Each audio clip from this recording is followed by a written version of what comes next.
괴로운 세상 지날 때 부족함 없는 은혜를 구하면서 오늘도 설교로 하나 되는 시간 CBS 올포원 시작하겠습니다. 진행을 맡은 아나운서 장주희고요. 우리 인간사를 한마디로 일컫는 사자성어 하면은 생로병사 그리고 희로애락 이 두 단어가 떠오르는데요. 오늘 올포원에서는 일반적으로 자연의 순리라고 여겨지는 생로병사의 문제를 하나님이 정하신 섭리로 풀어볼까 합니다. 생로병사 다시 보기 편을 준비했는데요. 이 다른 문제는 다 좀 목소리를 즐겁게 높일 수가 있는데 생로병사 문제가 나오면 몸이 좀 아픈 것도 같고 좀 뭔가 이렇게 낮춰지는 듯한 그런 기분이 들어요. 나이가 들면서 한 해 한 해 체감도가 달라서 그런 걸까요? 네. 저도 뭐 식당에 앉아서 이렇게 밥을 먹는데 네. 앞에 이렇게 어르신분들 이렇게 즐겁게 식사하시면서 네. 대화하는 걸 이렇게 들었는데요. 네. 이렇게 말씀하시더라고요. 나이 들면 그냥 다 똑같아져 이렇게 말씀하시더라고요. 근데 좀 순간 이해가 되면서 그 이쁜 미모도 또 이렇게 돈이 많거나 뭐 적거나 이런 부분들도 또 뭐 건강도 이게 다 비슷해진다. 뭐 거기서 거기라니까 뭐 이렇게 얘기하시는데 공감이 되더라고요. 네. 한마디 한마디가 어떻게 이렇게 100% 그쵸, 공감이 그쵸. 될까요? 너무 네. 공감이 돼서 다들 어떻게 하면 늙지 않고 아프지 않고 예쁘게 안 늙어 보이고 또 저 나이가 들어가시면서 또 어르신들 보면 내 몸 내가 스스로 움직이면서 네 살까 의학, 과학, 뭐 총동원한 정보, 뭐 프로젝트를 전부 다 하고 있는데 촉각을 말 그대로 세우고 있는데 근데 있잖아요. 제품 정보는 제조사가 정확하게 제일 잘 안다고 그럼요. 하죠. 그렇죠. 제조하신 우리 하나님께서 제일 잘 아시는데 네. 왜 그럴까요? 아, 왜 그러냐면은 네. 정말 뭐 일평생 처자식 건사하신 우리 장로님, 권사님들, 교회 많이 세우신 목사님들까지도 건강 문제로는 많이도 고통을 받고 계시니까 인간으로서 문득문득 두려워질 수밖에 없는 거죠. 맞아요. 그렇죠. 네. 성경도 많이 있고 하나님 잘 믿어도 이거 인생 말짱 도루묵 되는 거 아니야? 막 이런 거 생각하잖아요. 정말 이 생로병사랑 듣자마자 그렇죠? 그리고 어른분들이 막 라떼는 말이야. 막 라떼는 말이야. 너희 나이 때 말이야. 막 그릇도 씹어 먹었어. 그릇 씹어 먹으면 죽어요. 글라. 그리고 저희 나이 어린 저희 청년들도 아프면 아파요. 그죠, 아프죠. 그렇죠. 그래서 이 질병의 문제 이런 것들은 저희 젊은 사람들도 상당히 무섭습니다. 그래서 목사님 세 분께 좀 힘이 되고 싶네요. 뭔가 제가. 저 본인이요? 네. 예, 예, 오늘 차림도 그러시고 네. 세 분 목사님께서는 오늘 또 어떤 성경의 지혜를 가져오셨을까요? 이건호 목사님, 김관선 목사님, 서정호 목사님 앉아 계신데요. 자, 먼저 이건호 목사님께 설교 부탁하도록 하겠습니다.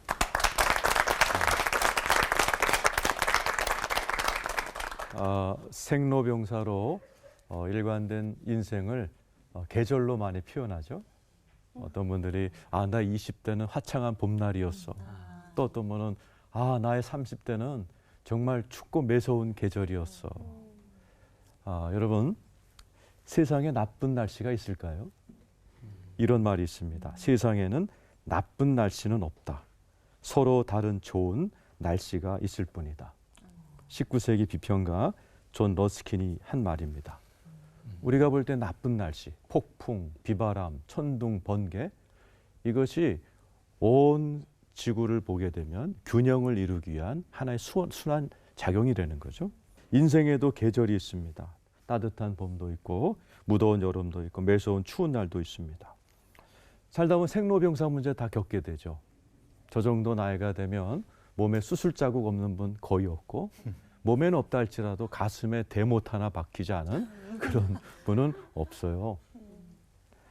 왜 하나님께서 그냥 에덴 동산의 그 서늘하고 좋은 날씨로 그냥 쫙 하시지 왜 이렇게 인생에도 계절, 이 날씨에도 계절을 주셨을까요? 이게 노아의 홍수 때 만들어집니다.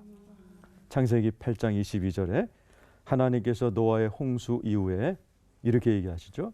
땅이 있을 동안에는 심음과 거둠, 추위와 더위, 여름과 겨울, 낮과 밤이 쉬지 아니할 것이다. 에덴 동산에 그냥 만사형통의 그런 분위기가 노아의 홍수 이후로 확 변해버립니다. 그 이유가 왜 그러죠? 우리 주님이 이렇게 얘기하셨어요. 그 바로 앞절에 보면 이는 인생의 계절을 굴곡을 주신 이유는 사람의 마음이 계획하는 바가 어려서부터 악함이라. 우리 인간의 죄악된 마음 때문에 인생의 계절이 오고 날씨의 계절도 온다라고 얘기하는 겁니다. 인생의 생사 화복이 오고 생로병사가 오는 이유는, 인생의 계절이 바뀌는 이유는 우리의 죄악된 심성을 다루시기 위함이다라는 것입니다.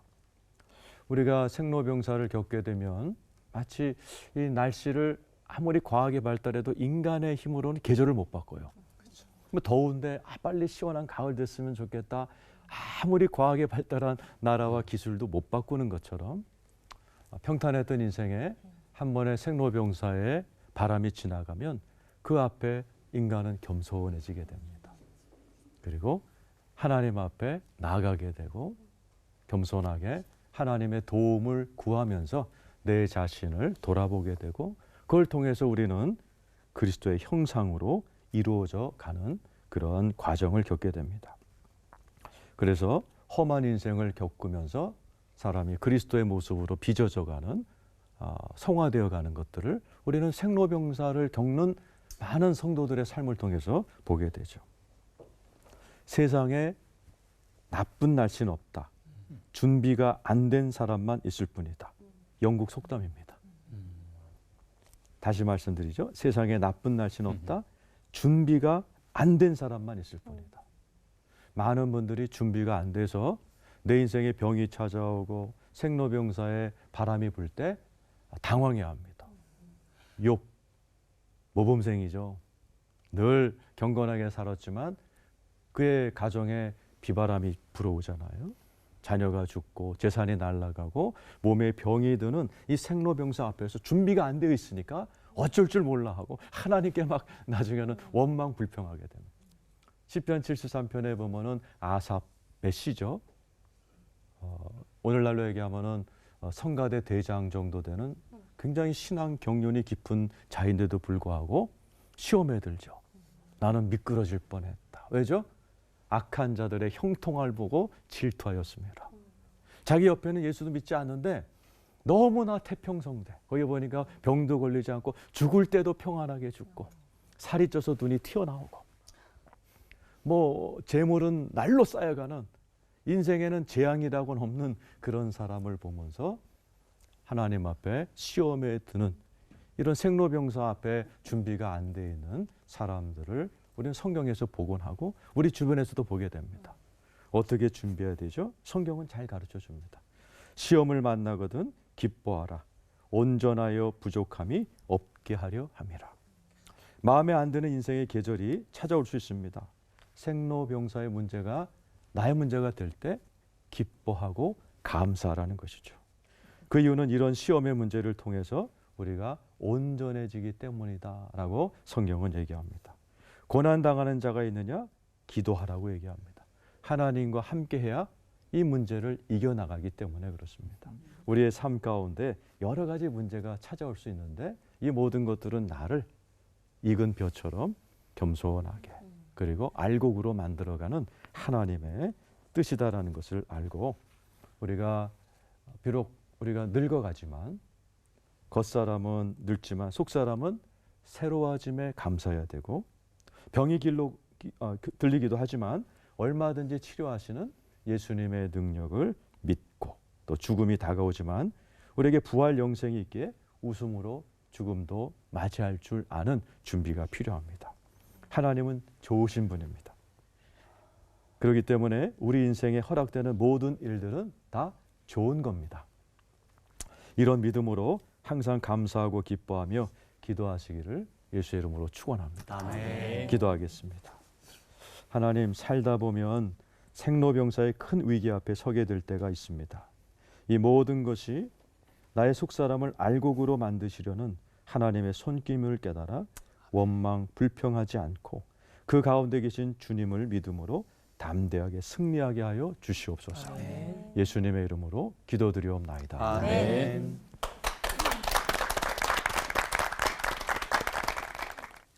우리 목사님 말씀을 듣다 보니까 장석주 시인의 대추 하나리라는 짧은 시가 생각이 났어요. 그 빨갛게 익은 대추 한 알, 저 속에 태풍 몇 개, 천둥 몇 개, 벼락 몇 개, 뭐 그러는 거예요. 그런 시예요.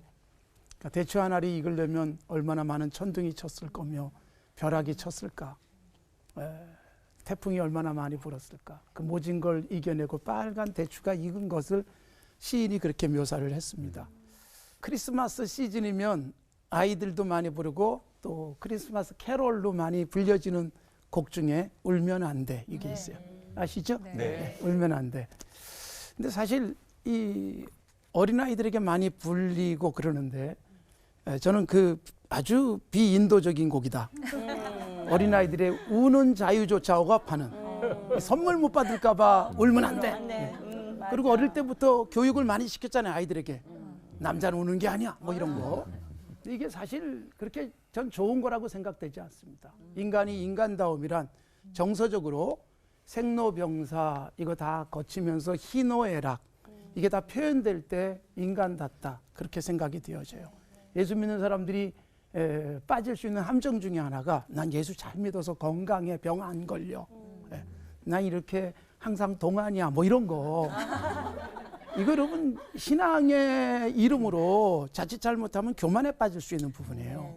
제가 그 길거리에서 가끔 방송을 듣는 분들을 이렇게 만납니다. 제 설교를 들으신 분들이 뭐 주일 저녁마다 나가다 보니까 또 이렇게 요즘은 또 올폰 보신 분들이 자주 말씀을 하시는데 방송이 뭐 좋았다, 그 설교가 은혜스럽다라는 것보다는 이 말이 많았습니다.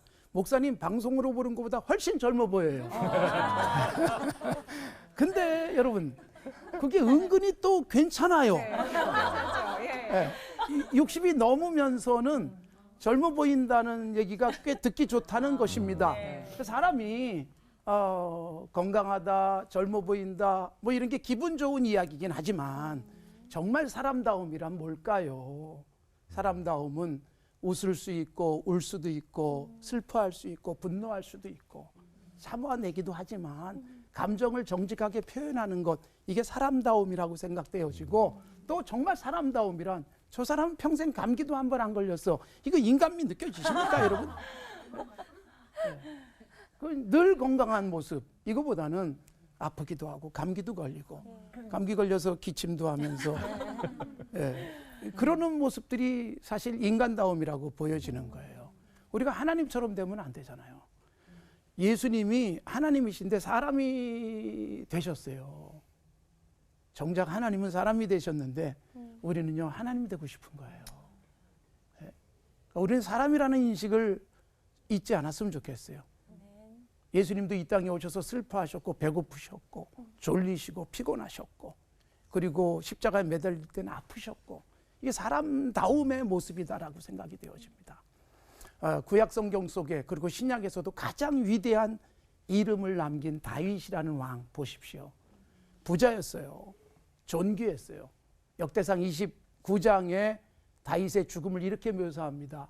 다윗이 나이 많아 늙도록 부하고 존귀하다가 죽음에 그 아들 솔로몬이 대신하여 왕이 되니라. 굉장한 복이잖아요. 나이 많아 늙도록 부했죠. 존귀했죠. 죽고 나니까 아들이 왕이 됐죠. 얼마나 복이에요. 그러나 여러분, 그런 다윗도 나이 많아 늙어서 죽습니다. 열왕기상 1장과 2장에 보면 나이 많아 늙었을 때 이불을 덮어도 따뜻하지 아니하노라. 굉장히 위로가 되어져요. 왕이니까 얼마나 좋은 이불 항상 덮고 잤겠어요. 이불을 덮어도 따뜻하지 않을 정도의 약해짐. 그리고 열왕기상 2장에서 솔로몬에게 유언을 하면서 내가 세상 모든 사람이 가는 길로 가게 됐어. 죽는다는 거예요. 그걸 그냥 담담하게 받아들이는 것이요. 이불을 덮어도 따뜻하지 않음을 이걸 원망하고 그러지 않았다는 겁니다. 사실 여러분, 우리에게 주어지는 모든 아픔, 눈물, 또 약해진 병, 저는 이거를 그냥 잘 받아들이면서 이 속에서 하나님이 주시는 은혜들을 찾아내는 게 사람다움이다. 생로병사는 우리에게 그러기에 하나님의 은혜일 수 있습니다.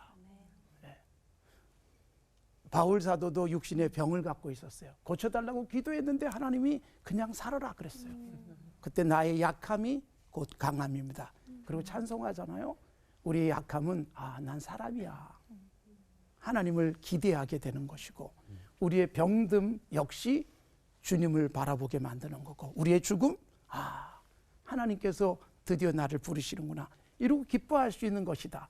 그러므로 믿음으로 살면서 우리의 모든 약함과 인생의 문제들 너무 슬퍼하지 마시고 난 사람이야 라고 느끼시고 그리고 이걸 또 잘 받아들이게 하시는 주님의 은혜에 감사하면서 행복하게 아픕시다. 그리고 즐겁게 죽읍시다. 하나님 아버지 감사합니다. 건강한 그리스도인의 삶이란 몸의 건강보다도 신앙이 그리고 마음이 건강한 것임을 다시 한번 확인하면서 예수 믿고 살아가는 우리들이 내게 오는 어떤 문제도 기쁘게 받아들이며 이 속에서 내가 무엇을 어떻게 이 땅에 남기고 갈 것인가를 잘 생각하며 승리하는 삶이 되게 하옵소서. 예수님의 이름으로 기도드리옵나이다. 아멘. 아멘.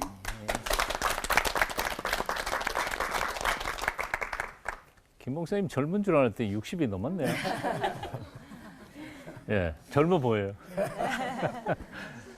여하튼 앞에 두 분 목사님이 생로병에 대한 이야기를 거의 다 말씀을 하셔서 저는 아마 제일 핵심적인 죽음에 대한 이야기를 하려고 그럽니다. 저희 부모님이 6남매를 낳았어요. 그런데 형들하고 누나하고 셋이 같죠. 제가 태어나기 전에 죽어서 반타작을 하신 셈이죠. 제가 넷째인데 맏아들이자 장남이자 외아들이 되고 내 밑에 누이 동생이 둘이 있었습니다. 민족 상잔의 비극이었던 6.25 전쟁 한 복판에 1952년에 제가 전쟁터인 고향 춘천에서 태어났으니까요. 태어날 때도 그랬지만 사실 53년에 휴전이 됐고 이후에 자라면서도 유년기에 죽음의 그림자라고 말할 수밖에 없죠.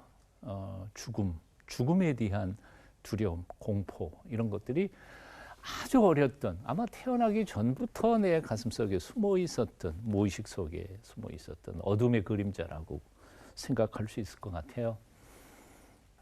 그때로 치면 나이보다 엄청 조숙했다. 조숙이라는 말 표현조차도 안 될 만큼 좀 불안의식이 마음속에 있었던 거죠. 그러다가 어머니하고 고등학교 2학년 때 처음 누가 전도해서가 아니라 그냥 둘이 예배당에 들어가서 간지 한 두세 주, 2주도 안 돼가지고 들려온 말씀이 하나님이 누군지도 모르고 성경이 뭔지도 모르고 그랬던 시절에 들려왔던 말씀이 제 인생 전체를 뒤집어 놓은 게 있죠. 그게 바로 요한복음 14장 1절부터 3절까지의 말씀이죠. 너희는 마음에 근심하지 말라. 하나님을 믿으니 또 나를 믿으라. 내 아버지 집에 거할 곳이 많도다. 그렇지 않으면 너에게 일렀으리라. 내가 가서 너희를 위하여 거처를 예비하러 가노니 가서 너희를 위하여 거처를 예비하면 내가 다시 와서 너희를 내게로 영접하여 드리라 하시는 약속의 말씀이었죠. 그 말씀이 정말 하나님도 모르고 천당도 생각도 없고 그랬는데도 어떻게 내 마음속에 와 닿았는지는 그건 신비라고 생각이 들어요. 두 가지를 거기서 마음속에 확신으로 깨달은 거죠. 첫째는 인생 근심하지 말고 걱정하지 말고 어려운 일 많고 그렇지만 하나님을 믿으니 또 나를 믿어라 하신 말씀 보니까 아마 누구한테 물어서 알았던 것 같아요. 여기 나를 믿는 게 누구냐 그랬더니 예수님이라 그래서 하나님 믿고 예수님 믿으면 그 다음에 내가 이제까지는 내가 걱정했는데 그냥 맡겨놓고 사는 게 예수 믿는 삶인가 보다 그렇게 생각한 거죠. 두 번째는 내가 내 아버지 집에 거할 것이 많다. 이게 뭔 뜻인가 그랬더니 죽은 다음에 가는 하나님의 나라에 대한 소망이었던 거예요. 죽으면 끝이 아니고 죽음 후에 가는 데가 있구나.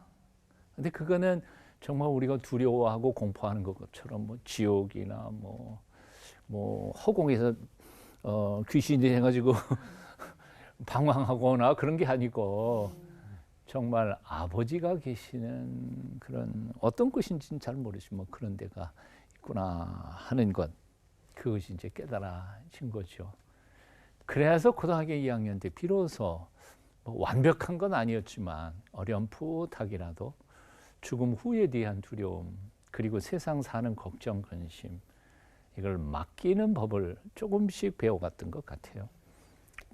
대학 들어가가지고 어떤 계기가 돼서 이제 플라톤의 작품들을 읽다가 플라톤의 변명이라고 하는, 소크라테스의 변명이라고 하는 아주 조그만 글입니다. 뭐 한 50페이지밖에 안 되는 짧은 글인데, 아테네 법정에서 소크라테스가 자기가 그 고발당하게 된 이유를 이제 변명하는 건데, 뭐 그 얘기는 다 빼고 맨 끝부분에 이런 얘기가 나옵니다.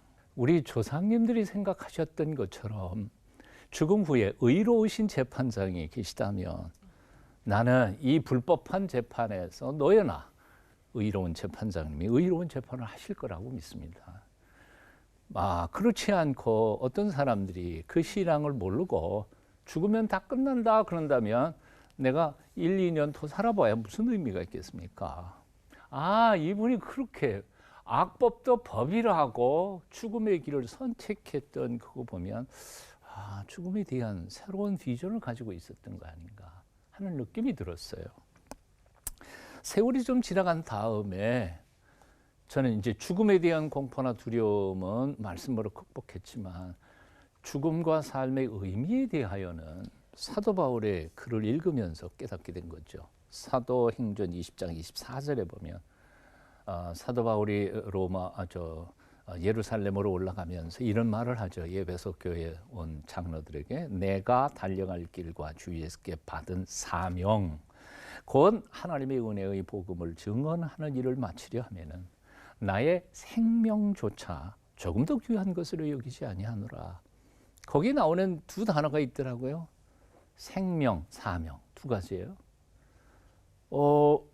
사도 바울은 자기 목숨보다 생명이 더 소중할 거라고 생각하는데, 일반적으로는 그렇게 생각하는데 사명을 이루기 위해서는 이 생명 중요하지 않다고, 중요하지 않은 게 아니죠. 더 소중하게 여기지 않는다고 고백하고 있다는 거죠. 사명과 생명, 뭐가 우선순위예요? 우리는 뭐요? 사명보다 먼저 살아야 되는 거 아니냐 그렇게 생각하지만 그 후로 사명과 생명에 대해서 생각을 해본 거예요. 과연 우선순위가 뭘까? 예? 사는 게 먼저예요? 사명을 이루는 게 먼저예요? 근데 생각해 보니까 그렇더라고요. 하나님이 우리를 이 세상에 보내실 때 생명을 주어 보내셨습니다. 왜요? 하나님이 주신 사명 이루라고. 그러니까 사실 사명 때문에 내가 살아있는 존재의 의미가 있는 거지 생명의 존재 때문에 사명이 있는 건 아니란 말이에요. 신명기 34장 7절에 보니까 모세가 죽을 때 나이 120세였으나 그의 눈이 흐리지 아니하였고 기력이 쇠하지 아니하였더라. 기력도 쇠하지 않았는데 죽었어요.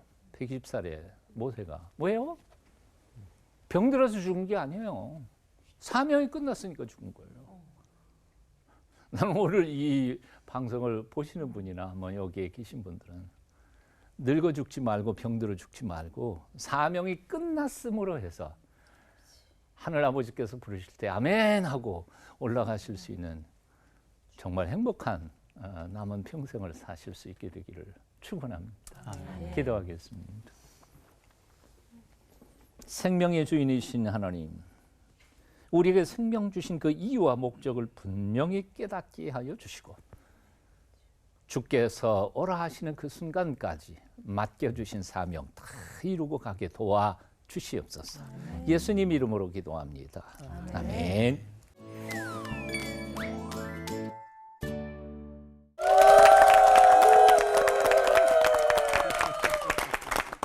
아프지 말았으면 좋겠고 늙지 말았으면 좋겠고 그렇게 즐겁게만 살았으면 좋겠지만 인생의 사계절을 만드신 데는 다 이유가 있겠구나 고개를 끄덕이게 되는데요. 그럼에도 불구하고 이 생로병사를 온전히 감사하라는 말씀에는 이걸 잘 실천할 수 있을까 싶은 걱정도 됩니다. 자, 오늘 생로병사 그 자체에 대한 우리 좀 본격적인 본질적인 질문을 던져봤으면 좋겠는데요. 오늘은 이 4가지 글자 중에 하나씩 외치면서 궁금증을 풀어보려 합니다. 먼저 생. 생. 생. 네. 요즘에는 진짜 90세는 정말 많이 뵙는 것 같아요. 90세 사시는 네. 어르신들은 많이 뵙고 100세도 또 이렇게 간혹 뵙게 됩니다. 근데 성경을 보면 무드셀라라는 분은 969년 정말 아주 장수, 최고의 장수를 했고 시편에서 보면 사람의 연수에 대해서 70이고 강건하면 80이다라고 하셨는데 인간의 수명이 이렇게 길기도 했다가 또 짧아지기도 했다가 하는 그런 이유에 대해서도 말씀을 좀 해주시면 좋을 것 같고 또 무엇보다 100세 시대 하면서 인간이 건강과 이 수명에 대한 아주 집착적인 그런 모습들이 어떻게 보면 창조 질서를 위배하는 그런 모습은 아닌가에 대해서도 좀 이야기를 나눠주시면 좋을 것 같습니다. 지금 얘기하신 것처럼 그 아담도 900살 이상 살았고 네, 무드셀라도 969살을 살았죠. 네네네. 근데 이게 노아의 홍수 때 확 꺾입니다. 그래서 노아의 아들 셈은 딱 600살 살고 그 손자 때는 400살로 뚝 떨어지죠. 떨어져도 400이네요. 400살이 요절이야. 네. 예. 그리고 조금 있으면은 아브라함 때 와서는 175세로 뚝 떨어지고 요셉 때는 110살로 뚝 떨어지고 모세 때는 7, 80으로 떨어집니다. 그 분기점이 노아의 홍수거든요. 아까 제가 말씀드렸지만 노아의 홍수 때 날씨가 변하잖아요. 더위와 추위, 또 스트레스를 주시잖아요. 심음과 거두. 이래야만 먹고 사는 환경의 변화 때문에 이것을 연구하는 분들이 아마 이때 유전자의 변화가 있었을 것이다라고들 그렇게 이야기합니다. 그래서 인간의 수명이 이제 그렇게 줄어들면서 요즘 과학이 발달되니까 어떻게 해서라도 100세 이상 살려고 노력하지만은 제가 볼 때 100살을 사는 분이 많긴 해요. 그러나 그렇다고 그래서 인간의 생로병사의 문제로부터는 자유해지진 않습니다. 그리고 100살 넘어가 저희 교회도 90살 넘은 분들이 많거든요. 그런데 대부분 아프세요. 대부분 양로원에 계시고 양로병원에서 걷지도 못하시면서 이제 90살, 100살을 넘어가시는 분이 많아요. 그래서 제가 볼 때는 길을 쓰고 어떻게 길게 연장하려고 하지 말고 아까 우리 서정호 목사님 얘기하셨지만은 사명. 우리 예수님도 33세셨지만은 짧고 굵게 하고 가셨고 바울도 60세 죽었지만은 짧고 굵게 살았고 그래서 하나님께서 주신 자기의 사명을 다 하는데 초점을 맞춰야지 어떻게 살아도 길을 쓰고 그냥 인공호흡기 꽂아가면서 네. 영양제 맞아가면서 막 100살까지 살려고 그럴 필요는 없을 것 같아요. 네. 이 생로병사의 이 4가지 글자 가운데서 사실 우리가 태어나는 것은 우리가 어떤 의지와 상관없이 태어났기 때문에 그 노병사 이 3글자에 관심이 가는 것 같은데 성경에도 여기에 대한 이야기가 꽤 많이 나오죠. 네, 그래서 오늘도 어김없이 준비했습니다. 생로병사에 관해 속 시원하게 알고 싶은 질문 타임! 먼저 김관선 목사님께 여쭤보겠습니다. 요즘 김관선 목사님께 제가 자주 여쭤보는데 네. 어, 기자 같으세요. 예. 한번 여쭤보겠습니다. 네. 로에 관한 질문입니다. 이런 말이 있잖아요, 목사님. 우리는 매일 늙는 게 아니라 죽어간다. 우리가 젊은 채로 살다가 죽음을 맞이하는 게 아니라 차츰차츰 노화의 과정을 겪으며 죽음을 맞이하도록 만들어진 데는 어떤 하나님의 뜻이 있을까요? 그리고 한 1000년쯤 살고 다음 대로 어떻게 이어지거나 이러면 안 될까요? 만년 살리기. 네. 거북이처럼. 지루한데 만년을 살 생각을 해. 이제 그 만년을 살면 심각한 사회 문제가 일어나게 돼요. 예. 사실 뭐 성경에 보면 창세기에 보십시오. 아브라함 또 이스마엘, 야곱 여기 창세기에 보면 다 이렇게 표현되어 있어요. 기운이 다하여 예, 조상들에게 돌아갔다. 이제 힘이 다 됐다. 아까 이제 모세의 경우는 정말 특별한 케이스예요. 예. 기운이 정말 쇠하지 않은 채 죽었으니까. 그런데 다 기운이 약해진다. 죽어간다는 건 맞습니다. 그러니까 왜 그러냐면 죽음 자체가 복이기 때문에 그 천성을 바라보는 사람에게는 그러니까 우리는 죽어가고 있다는 건요 기쁨이죠. 많은 사람들이 자기가 안 늙으려고 애쓰시는 분들이 계세요. 우리의 그 약함이나 모자람 등을 그 하나님 주신 복으로 그냥 받아들이고 살아가는 게 가장 좋지 않을까. 우리들에게 약함이 있다는 것은 그만큼 우리를 더 향상시킬 수 있는 도전이 되기 때문에 병든 것 때문에 우리는 여기서 영원히 못 살겠구나라는 생각도 하고 그리고 건강할 때 잘 살아야지 이 생각도 하고 죽음이 있다는 걸 알기 때문에 준비도 하고 하기 때문에 훨씬 더 유익된 부분이 많이 있다. 만년 살면 아주 심각해지니까 꿈꾸지 마시기 바랍니다. 네. 한마디 보태고 싶은 얘기가 있는데 네. 그건 뭔고 하니 늙음에 대하여 아까 늙음에 대하여 너무 두려워하거나 걱정하거나 그런 생각들이 혹 있는 것 같아서 사실은 늙음은 축복이라고 생각해요. 사실은 나이를 들어가면서 생각 그리고 사랑, 이해, 영적인 성수 이런 것들이 하나님이 우리에게 주시는 축복이 아닐까 하는 생각해요. 저는요 20대로 다시 돌아가라 그러면 아니에요. 난 지금 이대로 김영석 교수님이 말씀하신 것처럼 65세에서 75세, 80세가 당신 생애에 있어서 가장 행복했다 그러잖아요. 사람이 60이 넘어야 철이 들어. 넌 안 보여요, 확실히. 돋보기 써야 책을 읽고요. 불편한 거 엄청 많아요. 귀 잘 안 들려요. 엄마하고 두 딸내미하고 셋이 뭐라 그러면 잘 못 듣겠어. 그 뭐라 그랬냐? 그러고 물으면 아빠는 알 거 없어. 와 자존심 상해. 그런데 그런 거죠 하나님이 대충 듣고 살아. 너는 안 들어도 되는 거야. 대충 듣고 대충 보고 대신에 마음과 생각, 영에 깊이를 더할 때 지혜를 키워가도록 하시는 것이 이게 늙음의 축복이 아닐까 하는 생각이 들어요. 그럼 다음은 생로병사 중에 병에 대한 실질적인 질문을 좀 드려볼게요. 생로병사의 크고 작은 위기 앞에 설 때가 있죠. 인간이니까. 근데 바울은 결국 그 육체의 가시를 인정해버린 케이스인데 이렇게 육체의 가시를 이기기 위한 그런 기도는 저희는 이기게 해주세요. 기도를 하는데 그 기도 자체가 그럼 헛된 거 아닐까라는 의문이 들기도 했고요. 또 불치병으로 사망 선고를 받은 분들이 또 주변에 계시는데 겪어보지 않고는 그렇게 어떤 권면도 할 수가 없는데 그런 분들한테는 어떤 권면의 이야기를 해드려야 될지 이거는 목사님께 좀 여쭙고 싶습니다. 네. 육체에 가시가 있을 때 기도해야 되느냐? 네네. 해야죠. 우리가 한다고 해서 다 낫는 건 아닙니다.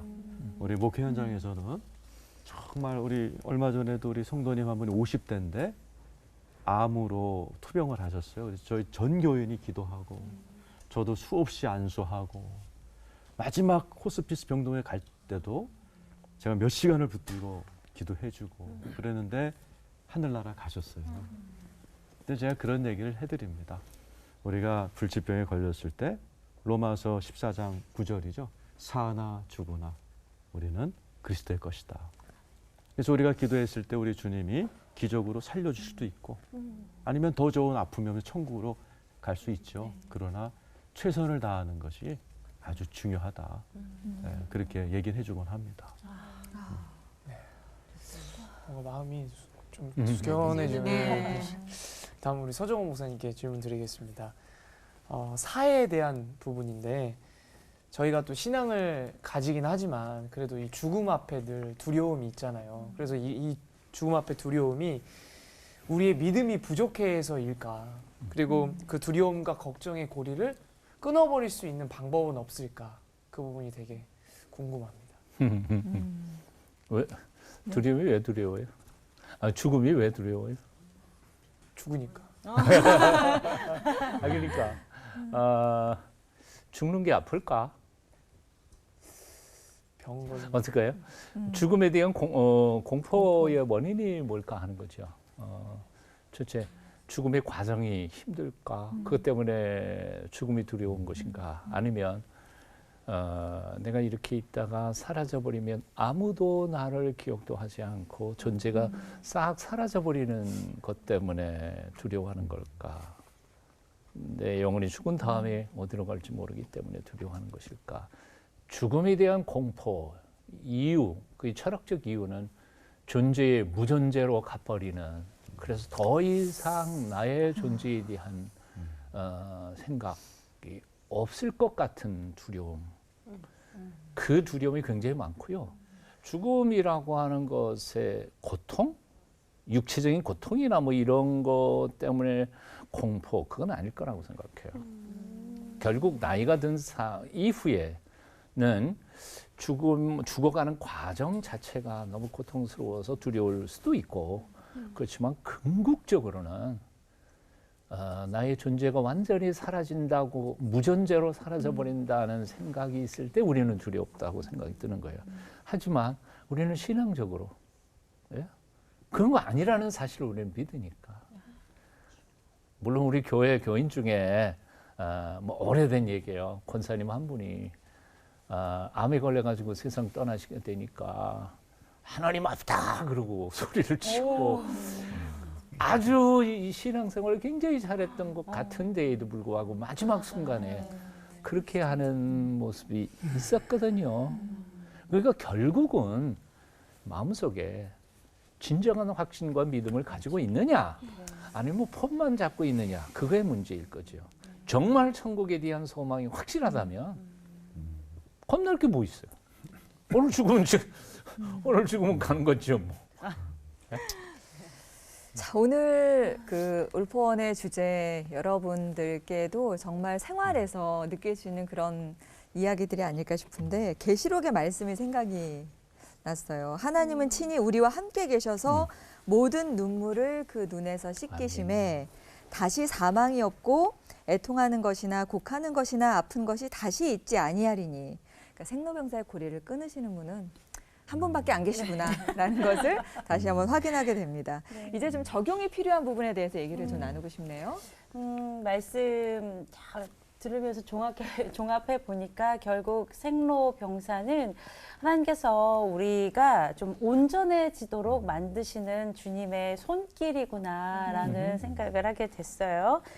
그 흐름에 발을 맞춰서 걸어갈 때 겉사람은 늙었지만 속사람은 날로 새로워진다고 말씀하셨잖아요. 세 분 목사님께서는 언제 진짜로 겉은 늙어가지만 속은 날로 새로워지는지, 언제 그런 걸 느끼셨는지, 또 어떻게 더 새로워질 수 있는지 좀 여쭤보고 싶습니다. 제일 늙으신 분부터 이렇게. 자존심 상해. 그러니까 최소한 60은 넘어야 되고. 경로 우대 그렇게 말씀하셨어요. 네. 맞아. 나이가 조금 한 살이라도 위에 있는 사람이 말을 좀 점잖게. 늙음의 축복. 네. 그러니까 바로 아까도 말씀드렸지만 눈이 안 보이기 시작하면 절망하기 시작하죠. 다른 때는 젊었을 때는 책 뭐 한 권 두 권 앉은 자리에서 읽어갈 또 뭐 눈이 안 필요했거든요. 그때 그게 돋보기를 쓰고도 한 2시간, 3시간 읽으면 그다음에 눈에 눈물이 나와가지고 더 이상 읽을 수 없어서 쉬었다 읽어야 되는 거. 그건 좀 처절하죠. 그다음에 나이 65 이상 넘어가니까요. 밤에 잠을 그렇게 깊이 못 자요. 중간에 한 2번씩, 3번씩 깨죠. 깼다가 다시 자도 머릿속으로는 눈은 감고 있어도 의식은 살아 있으니까. 그러니까 그건 참 불편하죠. 엄청 불편해요. 그럼에도 불구하고 이렇게 나이 들어가면서 용서하는 거, 미웠던 사람, 나를 뭐 했던 사람도 용서하는 것이 참 많이 쉬워졌고요. 옛날 같으면 뭐 칼날 같았는데 지금은 많이 쉬워졌고, 또 다른 사람을 이해하는 관점에 있어서 아, 저 사람은 그래서 저렇게 행동을 할 것이라고 하는 생각이 분별력과 그리고 그 사람의 상황을 이해하는 이해 수준이 조금 높아진 건 틀림없죠. 그러다가 보니까 이해하면 받아들일 수 있는 것이니까요.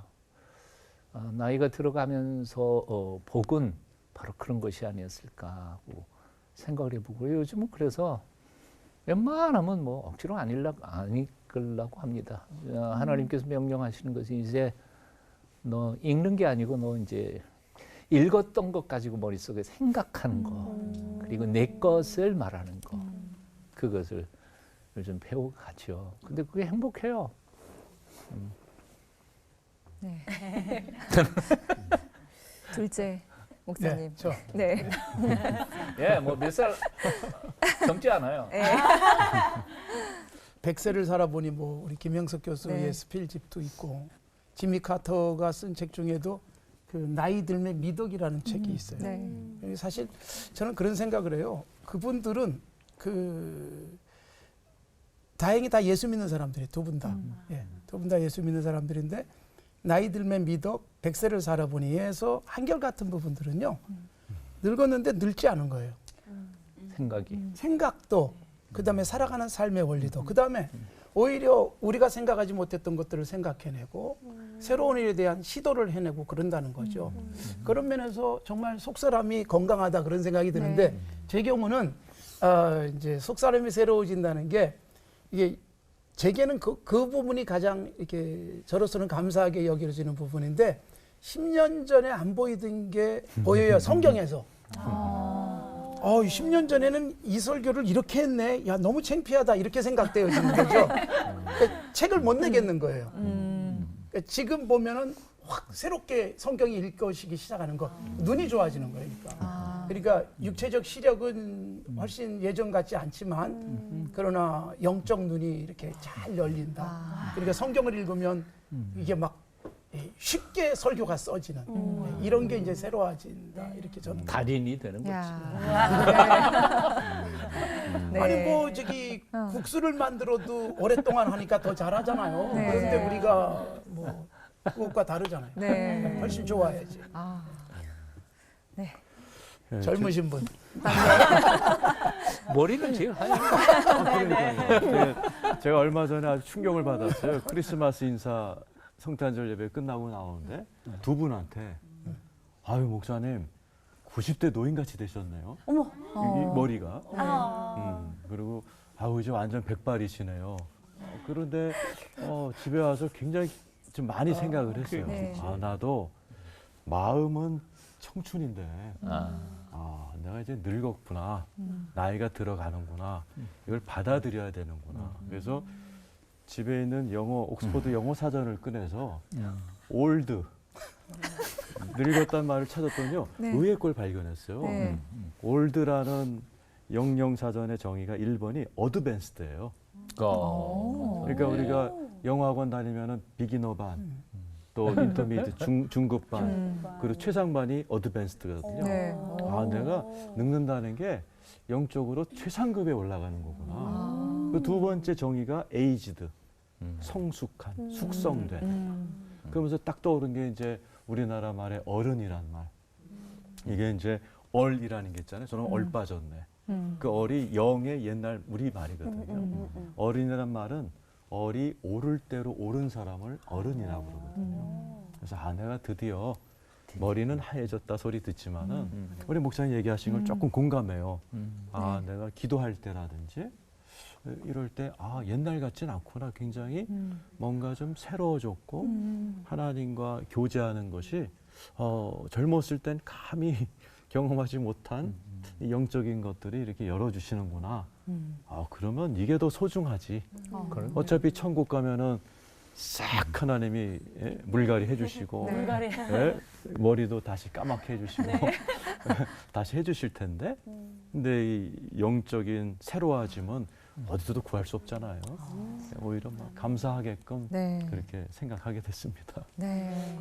저도 목사님들처럼 되려면 약간의 시간이 좀 더 있어야 되긴 하지만 그게 걱정이 됐었는데 기대로 좀 변하게 되는 것 같습니다. 오늘 이 시간을 통해서 우리 그리스도인들이 어떻게 하루하루를 기쁘게 살아야 할 것인가를 생각하게 됐는데요. 자, 이제 올포원식 정리를 하면서 오늘 마무리해 보도록 하겠습니다. 나에게 생로병사는 한마디로 땡땡이다. 이번에는 저부터 할까요? 네, 수레바퀴다. 수레바퀴다. 네. 생로병사 여러 가지 일들이 인생에 반복적으로 일어나지만 그걸 통해서 내 인생은 수레바퀴처럼 주님께로 앞으로 나아간다. 천국으로 전진하는 거죠. 생로병사를 겪으면서 내 속사람은 새로워지고 성숙해지고 앞으로 전진하는 수레바퀴다. 이렇게 얘기하고 싶습니다. 네. 자, 김관성 목사님. 저, 네. 생로병사 딱 그냥 복이다 그렇게 말씀드리고 복이다. 싶은데 아까도 제가 바울 사도를 말씀드렸지만 바울 사도가 그 병이 들었을 때 낫고 싶었잖아요. 근데 깨닫고 나니까 내가 약한 게 복이구나. 건강했다면 육체의 힘으로 살았을 텐데. 그러니까 이 약한 부분이 하나님을 철저하게 더 의지하게 만드는 복이었고 죽음에 대해서는 바울 사도가 그 빌립보서 1장에서 굉장히 중요한 생사관을 말하잖아요. 나는 이 땅을 떠나서 주님께로 가는 게 훨씬 좋다. 네. 죽는 게 훨씬 좋다는 거예요. 별로 뭐 공감이 안 되시겠습니다. 죽는 게 훨씬 좋다. 근데 그게 무슨 염세적인 태도가 아니란 말이에요. 왜냐하면 거기를 봤기 때문에 너무나 그것이 좋다는 걸 봤기 때문에 우리가 어릴 때 그 모래 갖고 장난치면서 듣고 봐 헌집 줄게 새집 다오 그랬었잖아요. 네. 근데 정말 이 헌집이 무너지면서 육체의 장막 그리고 새집에 들어간다는 것이 기다려지니까 그게 너무 좋았던 거죠. 그러면서 그렇다고 해서 그냥 난 죽기만을 바라는 게 아니라 살아있으면 너희에게 유익하다. 죽으면 나한테 좋고 살아있으면 당신이 좋고. 야, 이건 정말 기가 막히지 않습니까? 네. 그렇기 때문에 생로병사 이건 복이다. 하나님 앞에서 최고의 복이다. 네. 복에다가 최상급으로. 최상급으로. 네. 살자니 힘들고 죽자니 무섭고 생로병사는 보통 사람들은 다 그러죠. 네, 생로병사는 나에게 땡땡이다. 네, 천국 가는 이정표다. 이정표다. 제가 너무 몸을 무리하게 쓸 때는 꼭 병원에 입원시키더라고요, 하나님이. 부산에서 목회할 때는 1년에 한 번씩 들어갔던 것 같아요. 병원에 그 천장에 넣어가지고 병원 병실 천장을 올려다 보면서 뭐 한 3일도 혹은 5일도 있다가 오고 그랬는데 근데 그 아팠던 그 시간이 사실은 무의미한 시간이 아니라 내 속사람이 커가고 내 삶을 다시 돌아볼 수 있는 이정표였더라고요.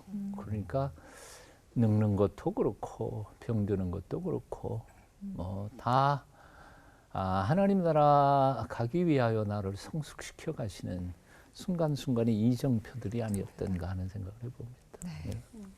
자, 우리 올포원 가족들 오늘 방향이 이렇게 갔으니까 레은 씨부터. 저는 기회를. 나에게 생로병사는 주인님이신 주님께 달려 있다. 네, 이렇게 마무리하겠습니다. 주님. 예. 네, 좋네요. 저는 나에게 생로병사는 감사일기 첫 줄이다. 첫 것 줄이다. 같아요. 네. 지금 타도같이 오늘 눈 뜸에 감사, 젊은 사람들은 잘 모임에 감사, 또 이런 감사일기 첫 줄로 이거 시작을 한다면 생로병사가 다 너무 감사한 일이 아닐까라는 생각이 뭐 아픔에도 감사가 감사하고. 찾으신 이 이야기들을 들으면서 네. 다시 또 용기도 얻으시고 힘도 얻으실 것 같습니다. 네. 저는 생로병사는 기대이다라고 기대. 말씀하고 싶은데 앉았다 일어나도 이제 어구구구 소리가 아니에요. 저절로 나오는데 자연스럽게 하나님께서 주신 것들을 사명 감당하며 살다가 완전 예쁜 모습으로 젊은 모습으로 다시 새롭게 싹 바꿔주실 그렇게 행복하게 영원히 빛 가운데 환한 빛 가운데 살아갈 그곳을 바라보는 기대라고 이렇게 설명하고 싶어요. 네. 강성훈 전도사님께. 저는 아름다움의 발견이다. 아름다움의 이렇게, 발견. 생각합니다. 네. 이 땅에 주님 주신 이 땅에서 받은 것들에 대한 발견도 막 하게 되고요. 그 결국에는 하나님에 대한 사모함과 그분의 아름다움을 보게 되는 것 같아요. 네. 네. 정말 은혜롭게 마무리가 됐네요. 오늘 끝인사는 생로병사에 우리 그 하나님께서 주신 그 축복을 알게 된 사람들처럼 힘차게 소망하면서 외치도록 하죠. 네. 날로 새로워지는 기쁨으로 하나 되는 시간 올포 원!